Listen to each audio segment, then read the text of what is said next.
तो एक बार फिर से गुरुदेव के चरणों में प्रणाम करें और वो लेख पढ़ते हैं। पुनर्जन्म और पूर्वाभास का सत्यापन संभव है। प्रैक्टिकल लेना, ये करवा रहे गुरुदेव।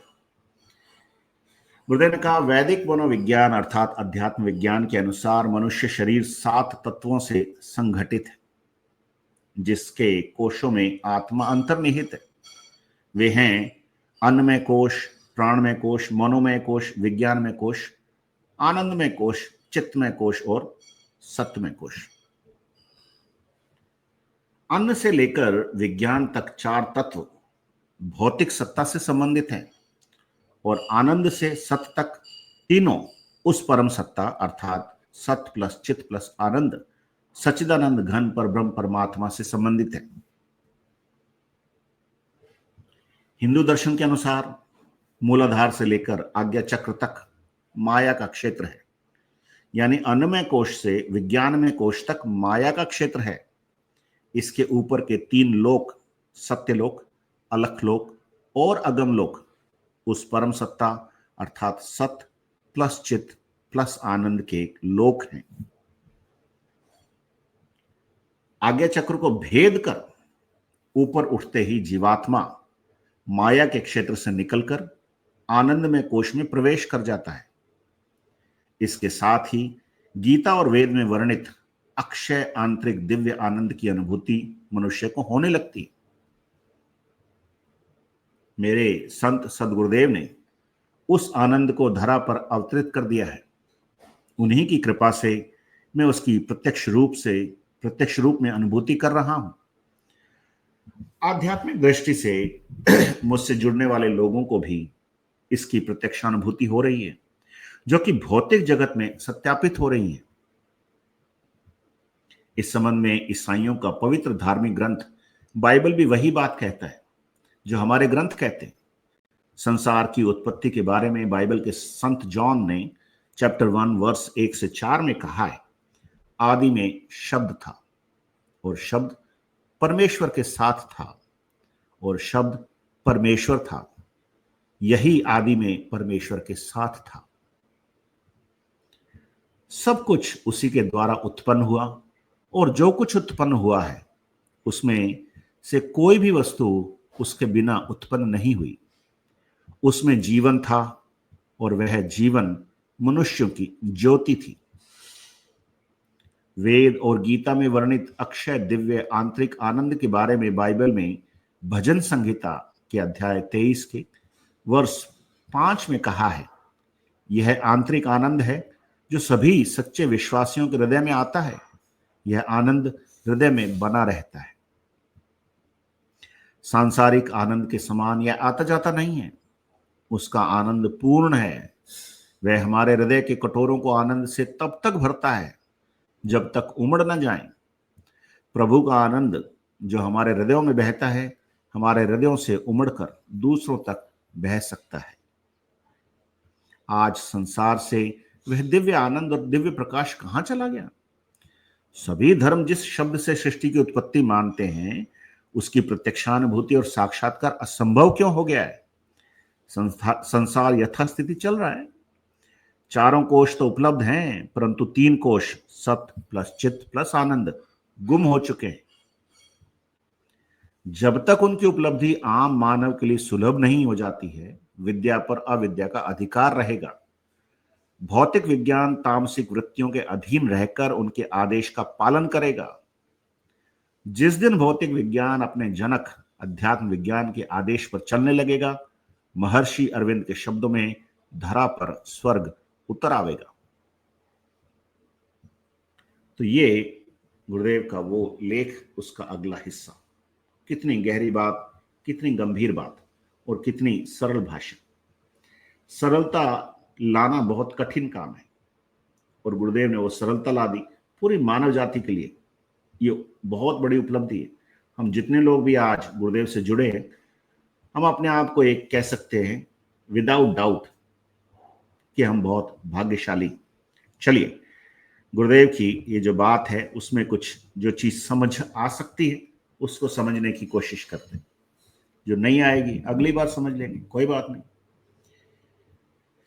7 कोशों का जिक्र वैदिक दर्शन का एक हिस्सा है। वेदों में इस बात का वर्णन किया गया है, और कौन से वेद के कौन से वाले चैप्टर में किया गया है ये तो गुरुजी बता देंगे, आप गूगल करोगे तो भी पता चल जाएगा। लेकिन इन 7 कोशों के बारे में गुरुदेव ने हर बार जिक्र किया। इन 7 कोशों में आत्मा अंतर्निहित है, इन्हीं में बंधी हुई है। तो 4 कोश तो चेतन हो गए, अन्न प्राण मन और विज्ञान, और विज्ञान ने खूब तरक्की भी कर ली। लेकिन सत चित्त और आनंद, आनंद चित्त और सत, ये अभी तक चेतन नहीं हुए। जब तक ये चेतन नहीं होंगे तब तक विज्ञान में कोश का कुछ भी उपलब्धि वो मानव मात्र का भला नहीं कर पाएगी। बड़ी विचित्र बात है कि विज्ञान ने इतनी तरक्की कर ली और एड्स का इलाज नहीं। दुनिया में लोग भूखे मर रहे हैं, उसके बारे में कोई नहीं सोचता। आनंद खत्म हो चुका है, उसके बारे में कोई नहीं सोचता। माया का राज है, माया ही माया है, पैसा ही पैसा, पैसा ही पैसा। मुंबई में कहते हैं ना, यहाँ तो राम का नाम पैसा ही राम है, बस वो वाली चीज पूरी दुनिया में हो रखी। तो सच्चिदानंद का संबंध जो है वो परब्रह्म परमात्मा से संबंधित है।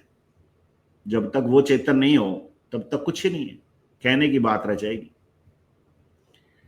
अब ये जो 3 लोक है, विज्ञान में कोश की पकड़ के बाहर है। कोशिश करके भी देख ले तो विज्ञान में कोश जब तक स्पिरिट को शामिल नहीं करेगा विज्ञान, तब तक ये आनंद चित्त और सत उसको पता ही नहीं पड़ेगा। और ऐसी कोई चीज नहीं है कि ये कोई लेबोरेटरी में टेस्ट करके निकाली जा सके और फिर फॉर्मूला बना दिया जाए। यहाँ फॉर्मूला तो वैदिक ऋषियों का चलेगा, और ये जो मंत्र है यही फॉर्मूला है। जो मंत्र दिया ना गुरुजी ने, बस यही फॉर्मूला, इसी को मान लो आप। क्योंकि जैसे ही जीवात्मा आज्ञा चक्रों को भेद के माया के क्षेत्र से निकलकर आनंद में कोश में प्रवेश करती है, तो वो आनंद आता है अक्षय, आंतरिक, दिव्य आनंद। आंतरिक है, अक्षय है, क्षय नहीं होता है, और दिव्य है, डिवाइन है, और आनंद है, ब्लिस। तो ये कोई मार्केट में उपलब्ध नहीं है। परफ्यूम की बोतल आती है ना कि ये ले लो और वो ले लो, मतलब ऐसी ऐसी बोतलें आ गई परफ्यूम की। डिवोर्स नाम से भी बोतल आ गई। कोई बंदे बेचारे चाहते हो कि डिवोर्स ले ले तो परफ्यूम लगा देंगे डिवोर्स, उससे डिवोर्स नहीं होता। ये तो खुशबू आएगी और चली जाएगी। लेकिन जो आनंद गुरुदेव दे रहे हैं वो आनंद अक्षय आनंद है, वो खत्म नहीं होता है, और वो अंदर ही आता है, बाहर नहीं आता है। बाहर तो आपके चेहरे पे दिख जाएगा कि हाँ ये आनंद में। उस आनंद में और जो भौतिक चीजों से हमको एक खुशी मिलती है, उसमें जमीन आसमान का अंतर है। क्योंकि भौतिक चीजें, कोई एक चीज खिसक गई या चोरी हो गई, कोर्ट ने रख लिया है, तो चेहरे पे शिकन आ जाते हैं। इस आनंद से चेहरे पर कोई शिकन नहीं आएगा, ये चलता रहेगा, अक्षय आनंद है। तो आप लोगों की शक्ल देख के बता सकते हो कि किसके अक्षानंद आ गया और किसके नहीं आया। अब गुरुदेव के गुरुदेव ने, दादा गुरुदेव ने, वो उस आनंद को उतार लिया, धरा पर उतार लिया। शिवजी तो गंगा लेके आए और गंगाईनाथ जी महाराज ये आनंद लेके आए। तो अब वो आनंद लेके आए तो वो जिसको बांट रहे हैं उसको भी आ गया, और वो फिर जिसको आया वो बांट रहा है तो उसको भी, सारों को ही आ गया। ऐसे कर करके हमारे तक ये पहुंच गया कार्यक्रम। अब हम भी बांटेंगे तो सबको आएगा। इसको भौतिक जगत में आप सत्यापित कर सकते हो, लोगों की अनुभूतियों के माध्यम से बताया जा सकता है, इसलिए अनुभूतियां शेयर करते हैं ना। अब जो वैदिक दर्शन में बात की गई, जो गीता में बात कही गई, उसी का हवाला कहाँ मिला, रेफरेंस कहाँ मिला, या उसी की हिमाकत करता, उसी के समर्थन का वक्तव्य कहाँ मिला? बाइबल में मिला। सेंट जॉन के चैप्टर 1 वर्स 1 to 4 में, कि आदि में शब्द था और शब्द परमेश्वर के साथ था और शब्द परमेश्वर था। यही आदि में परमेश्वर के साथ था। तो शब्द पे सवार होकर परमात्मा आया ना, उसने आनंद, वो आकाश तत्व का भेदन किया, वायु तत्व का भेदन किया, अग्नि तत्व का किया, जल तत्व का किया, और 4 तत्वों का भेदन करके पृथ्वी में समा गया। तो 5वां तत्व पृथ्वी में। अब जिस प्रकाश की बात की है गुरुदेव ने, वही प्रकाश की बात यहां कर दी। कि उस शब्द में जीवन था और वह मनुष्य जीवन मनुष्यों की ज्योति था। तो वही प्रकाश आ गया। कितनी जोरदार बात। इसलिए गुरुदेव बाइबल की बात गीता से जोड़ के कह रहे हैं, दोनों कोई अलग नहीं कह रहे हैं, एक ही बात कह रहे हैं। लोग समझ नहीं पा रहे, तो हम तो बाइबल वालों को क्या उलाना देंगे, गीता वालों को क्या क्यों नहीं उलाना दे भाई।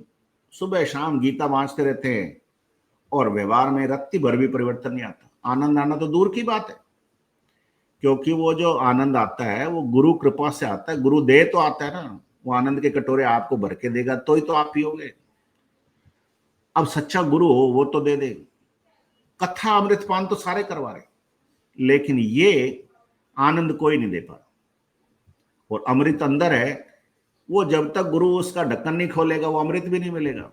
खेचरी मुद्रा का वर्णन किया गुरुदेव ने इस बारे में। तो जिस आंतरिक आनंद की बात गीता में कही गई है, 5 उदाहरण देखे कारण, दिव्य आनंद, अक्षानंद, इंद्रियातीत आनंद, ईश्वर ध्यान जनित आनंद, अद्वितीय आनंद, वही बात ईसाइयों ने कह दी भजन संगीता में कि ये हृदय में बना रहता है, अक्षय है। और अब मेरे अंदर आ गया तो आपके अंदर भी आएगा। पंकज सर में नहीं आया होता तो वो क्यों 3 घंटे खराब करते मेरे साथ, और गुरुजी में नहीं आया तो वो क्यों लाखों लोगों का, करोड़ों लोगों का जीवन प्रभावित करते। अब जो उनसे जुड़ रहा है उसके अंदर अंदर वो आनंद आ ही रहा है। अब एक निर्जीव मैटर से आनंद आ जाए तो फिर मैटर की बेचारे क्या कीमत रहेगी। मैटर से हम कुछ इंजेक्ट करते हैं, नशा रहता है, नशा उतरते ही वो रोग वैसा का वैसा और वो आदमी वैसा का वैसा। तो गुरुदेव ने कहा नशा तो हम भी करवाते हैं भाई, वो राम के नाम का नशा। तो उस राम के नाम के नशे से ही वो आनंद आता है, और वो अगर एक में आ गया तो सब में आ जाएगा। अब गुरुदेव बहुत वाजिब सी बात पूछ रहे हैं और बड़ा अच्छा स्टाइल है। जो ट्रेनर होते हैं ना, खासकर एजुकेशन सेक्टर में काम करने वाले ट्रेनर, वो क्या है, आपके जिज्ञासा जागृत करते हैं। कोई ऐसे लेक्चर दे के चला जाए, 4 बच्चे सो रहे हैं, 3 बच्चे गेम खेल रहे हैं, उनका कोई रहेगा नहीं। लेकिन कोई ऐसा लेक्चरर आ जाए जो इंटरैक्टिव बना दे, आपसी बातचीत में इंगेज हो जाए, करे, तो फिर लोगों को अपनी ये जो खोपड़ी है ना, जिसका इस्तेमाल नहीं किया, बुद्धि, ब्रेन का इस्तेमाल करना पड़ता है। तो वो चीज मैंने गुरुदेव में देखी कि जो सवाल दागे ना गुरुदेव ने कि आज वो दिव्य आनंद और दिव्य प्रकाश कहां चला गया, पूछो, सबसे पूछो। तो जिस शब्द से सृष्टि की उत्पत्ति हुई उसकी प्रत्यक्षानुभूति कहां चली गई, असंभव क्यों हो रही है, आत्म साक्षात्कार असंभव क्यों हो रहा है। 3 कोष बचे हुए हैं, 4 कोष तो चेतन है, फिर वो 3 चले कहां गए। ये बड़े मतलब क्रिटिकल से सवाल है, और मुझे इसलिए भी अच्छा लगता है क्योंकि हम लोग भी इसी तरह के सवाल दागते थे। अब मुझे लगता है हमारे सवाल ज्यादा वाजिब नहीं होते थे जब ट्रेनिंग करते थे, तो टीचर्स की ट्रेनिंग करते थे और भी करते थे। मैंने 1 साल कॉलेज में लेक्चरशिप भी की श्री डूंगरगढ़ में 1996 में।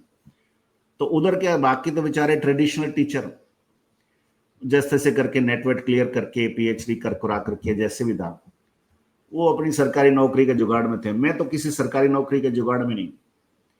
तो मैं कोई ऐसा लेक्चर देता नहीं था कि किताब में से पढ़ के लिख के बता दिया। मैं तो बोलता था ये चैप्टर पढ़ के आ जाना भाई, कल अपन डिस्कस करेंगे। तो सारे पढ़ के आते।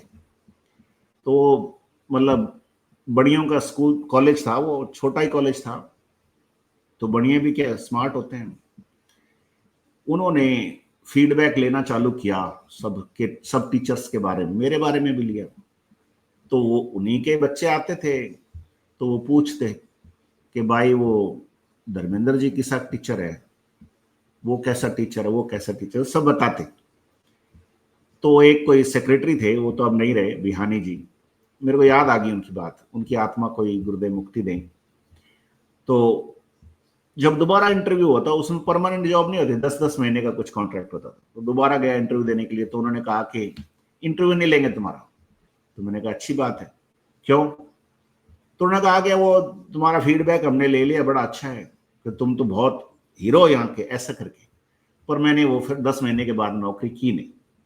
पर ये मेरा स्टाइल होता था और मेरे को यही स्टाइल गुरुजी का पसंद है। अब पहले कोई बता देना मंत्र कि हाँ ये मंत्र है भाई चलो करो, तो सारे उठ के भाग जाएंगे। आधा पौना घंटा जब तक दिमाग में वो एनर्जी नहीं चली जाए ना गुरुदेव वाली, तब तक गुरुजी मंत्र नहीं बताते। फिर वो पब्लिक कर दिया, ओपन हो गया तो बात अलग है, पर है जोरदार चीज। अब एक और वाजिब सवाल है कि भौतिक विज्ञान तामसिक वृत्तियों के अधीन रहकर उसके आदेश का पालन करेगा। ये हो रहा है क्योंकि विद्या पर अविद्या का साम्राज्य है। ये तीनों कोश ऊपर के खुले नहीं है। ये तीसरा नेत्र जब तक नहीं खुलेगा तब तक ये जीव भटकता ही रहेगा। अब किसको दोष दोगे आप? सारे तो उस माया के जाल में फंसे हुए हैं। आप उसको अपराधी कह दो, आप उसको नेता कह दो, आप उसको विद्रोही कह दो, कुछ भी कह दो, लेकिन ये सारे माया के चक्र में फंसे हुए हैं, तो जीव का कोई दोष नहीं है। लेकिन जब ये तीन कोश खुल जाएंगे और भौतिक विज्ञान जो है वो अपने पिताजी के पास आ जाएगा कि हाँ पिताजी आप जैसा कहोगे वैसा करूंगा, उस दिन फिर पृथ्वी पे स्वर्ग उतर आएगा महर्षि अरविंद की भाषा में। तो बेचारे उसने बहुत किया, प्रार्थना की कि महाराज आप ही उतर आओ, तो उसकी प्रार्थना स्वीकार की और गुरुदेव उतर आए 24 नवंबर 1926 को। तो बड़ी विचित्र सी चीज है और अजीब सा विज्ञान है। चलिए